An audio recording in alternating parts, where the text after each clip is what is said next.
This is something I'm truly fascinated about. And I'm pretty sure a lot of you at some level get bothered by this, right? I myself was a longtime victim of procrastination, but I'm going to share with you something new. Procrastination is not that bad, and we can actually utilize it for our advantage.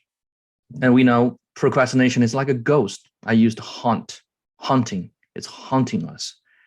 And sometimes when you see someone is suffering from procrastination, you see the color of their face, so you see their energy level. It's really awful. It's really awful. And why is that? Society actually has given procrastination a very negative label. We know procrastination is not good. It's bad for us. It's almost like a nicotine. It's almost like a melamine, or it's like any bad chemical, right? Like MSG or what. Stay away from it. It is indeed a very negative emotion trigger. And we know that procrastination triggers guilt, regret, shame, and self-loathing. All those emotions have very, very low and bad and negative energy. It is really bad for us. And it even contributes a lot of a clinical depression or even suicide. A lot of suicide, especially among younger professionals or college students, graduate students. I personally know at least 3 people committed suicide due to clinical depression. I mean, largely due to the chronic and the long time procrastination. But why do we procrastinate? Why? We need to know why. We need to learn this. Expectation. This is the greatest power we have. Expectation. We need to harness this power. Expectation is the outcomes you desire and outcomes you don't desire. Expectation is actually a neutral word. It could be good, it could be bad. The emotion of future outcome is determined by whether you believe the outcome, aka expectation, is going to be favorable or unfavorable. And when you expect favorable outcome, then it will be emotion plus joyful anticipation, then you will take action. That is the least resistance way. You will take action. Some people will argue, well, I do not have energy. The truth is, you don't need energy when you anticipate and when you have a joyful anticipation and positive emotion associated with this. And then you will do it anyways, even though you're a little tired. But when you expect unfavorable outcome, your emotion will turn into anxious, apprehensions, fearful. It's a very bad state. And that will lead to inaction. That will drain your energy very, very fast. And we all know that willpower is actually not reliable because willpower is not on will call. And it's kind of like our cell phone battery. It is renewable, but very limited. And when you are in those negative emotion, it drains your battery, aka willpower, very fast. And another thing is fear doesn't equal to anxiety. This is something I'm trying to do a little bit wordsmithing. We try to play with the words. Fear actually sometimes can do good things to you. For example, as a pedestrian, you're crossing the street, fear could make you not hit by a car because you anticipate there's a danger. You will be in the realization there could be potential danger. Traffic could hit you. It will give you warning. So fear is not a bad thing. But anxiety that's when you're wasting present energy expecting on a future undesirable outcome. It never serves you. So unfavorable outcome equals no energy to take action and procrastination takes place. This is the cause. And anxiety has a spiritual and a physical toll on you. It produces a high level of cortisol and your immune system actually will shut down temporarily. And thus no energy is produced and people want to lay down or sit still, like a tangping. Right now, this is a buzzword, tangping in China. It's basically too much anxiety from the society. So people choose to, I lay down and sit still. It is all about this, actually. I'm going to debunk. It is all about pain and pleasure scale. Pain, pleasure scale. Why is that? It's basically a tug of war between the painful expectation and a pleasurable expectation. We're going to do a little bit of anatomy here. When we're in the procrastination state, we wait now that equals pleasurable because we wait now, we can do a lot of things. We can do anything other than taking action. That's actually pleasurable. But if we do now, it is painful. Why it is painful? It's largely due to overwhelming, because too much work, or we do not know when and where and how to start, or we just have this tendency of a perfectionism, and we just don't know. We wanted to make it perfect. So anyway, taking action right now is going to be painful.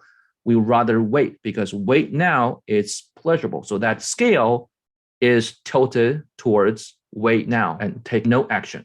However, if you wait till the last minute to do it, it's actually pleasurable. Why it is pleasurable? Why? It is, as you may already guessed it has a lot to do with the flow, the law of the flow. Flow, basically, again and again, I consider myself a semi-expert on flow. I truly love this notion. And it is about the ratio between the challenges and your abilities. When your challenge is too high, you will be in anxiety zone. When the challenge is too little, you will be in the boredom or apathy zone. The best way is to stay in this ideal realm, which is challenges are slightly a little bit higher than your abilities.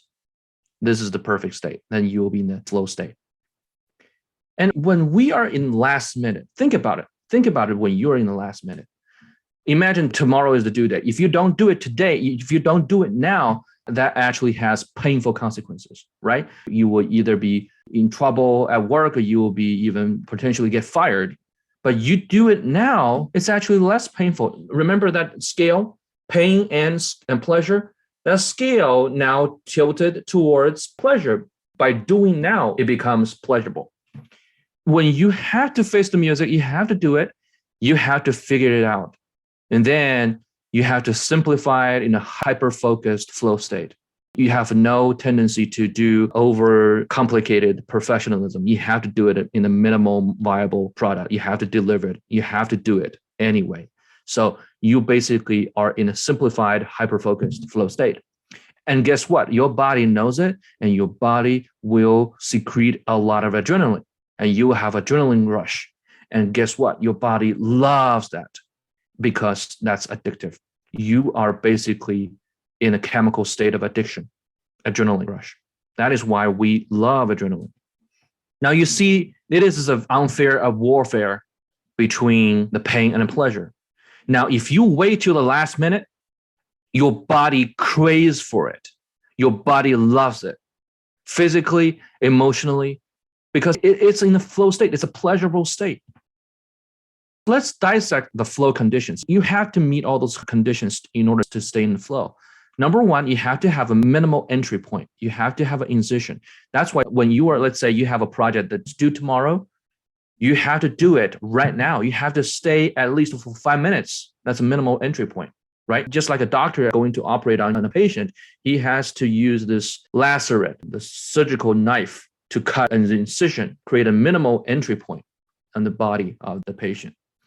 And you also have to be hyper-focused. You know, oh, wow, my time is running out. I have to block this time. This time is no distraction. It's airplane mode. I have to be hyper-focused. And also, you have to be in high urgency. You know the consequence. If I don't do it right now, I will face dire consequence. And also, minimal viable. You don't care about to do it perfect. You just care about, okay, whether I can get the product, mediocre, whatnot, of minimal viable version draft done. And also, when you are doing those things, you are actually in this detachment of the outcome. You actually could care less about the outcome. You just focus the now. Just like a lot of spiritual leaders, spiritual masters like Eckhart Tolle, his famous book, The Power of Now. A lot of Buddhist Zen master, they always advocate, stay in the now, stay in the moment. But guess what? When you are in the flow state, you are in detachment of your outcome. You actually could care less about your outcome. Yeah. And guess what? When we are in procrastination state, we actually meet all those 5 criteria. So the results becomes procrastination equals the flow equals the reward, and we want more. We just keep want more. Every time when we got a new assignment, we got a new project, we just want to duplicate that flow state, duplicate that reward, duplicate that adrenaline rush. So my argument is procrastination really bad for us though? really bad?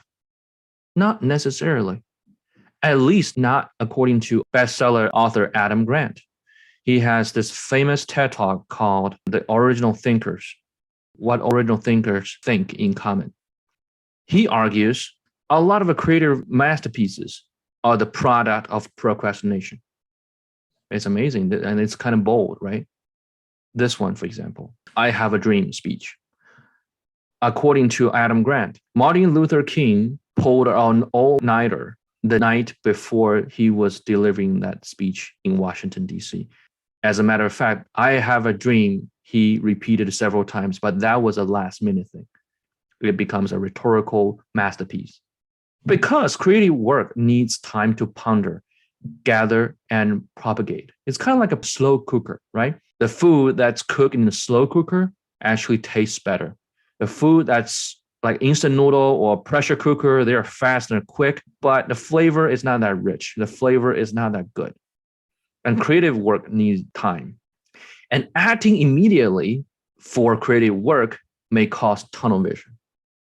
So creative work, he's proposing, maybe we should spend 80% of the time dissecting and block the best last minute flow time and collect, dwell upon, and gather information.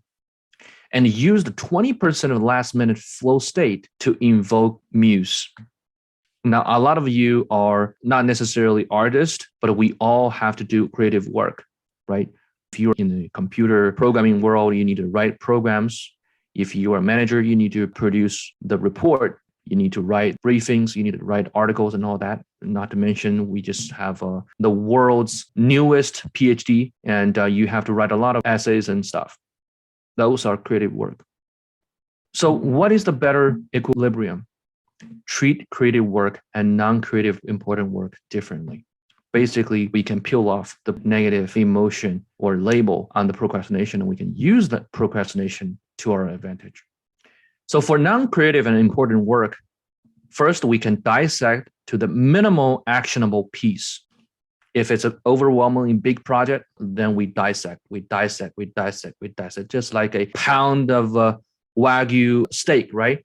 You cannot eat a whole pound of a steak. You have to cut it in half, make it 16 ounces, 16 ounces, and then you cut another half, make it 8 ounces, and then you cut another half and becomes a quarter pounder, and then you cut another half until you get to your bite size, and you chew it and enjoy the juiciness of that world's premium quality of a steak. Forgive me if I offend any vegetarian here. And we want to do a priority study. This is a little chart. If it is important but not urgent items, we have to schedule it, and we have to schedule them first on your calendar to make an appointment. And if it's a really important and urgent stuff, we have to do it now. If it's urgent and not important, let's delegate. Delegate it to other people. Delegate it to your assistant. And if it's not urgent and not important, then discard at all costs. Don't do it. So to break the negative pattern of procrastination, we have to make sure we are in the simulated flow state. Since urgency creates flow, we know a minimal incision and entry point creates flow.